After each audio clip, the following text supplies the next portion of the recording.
ఎదురుగా కూర్చున్న వ్యక్తి ఎవరు? Husband madam. హస్బెండ్. పెళ్లి చేసుకుని ఎన్ని సంవత్సరాలైంది? 9 years. ఎంతమంది పిల్లలు? ఒక పాప అండి, ఈయన కలిగిన పాప.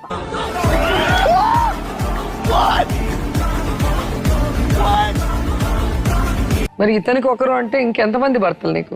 నాకు ఇంకో భర్త కూడా ఉన్నాడు.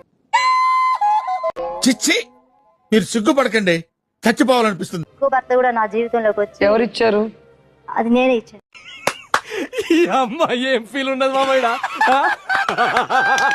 ఇతనిలో ఏం నచ్చి చేసుకున్నావు? యాక్చువల్ గా ఈ మనిషి అయితే ఆ రోజు నచ్చలేదండి. బాగా చూసుకుంటారని. మనిషి అందంగా కూడా లేడు. ఆ బొక్క నువ్వు పెద్ద అందంగా ఉన్నావులే, నువ్వు నేను మాట్లాడుకోవాలి అందం గురించి. బాగలేని వాడిని ఇంత కాంప్రమైజ్ అయి పెళ్లి చేసుకోవాల్సిన అవసరం ఏమొచ్చింది? ఏజ్ 30 వస్తే పిల్లలు పుట్టరు. సో 30 కాబట్టి ఎవరినో ఒకరిని ఎవరో ఒకరిని ఆ టైంలో ఎవడొచ్చినా చేసుకుందాం అనుకున్నావు, ఈయన వచ్చాడు.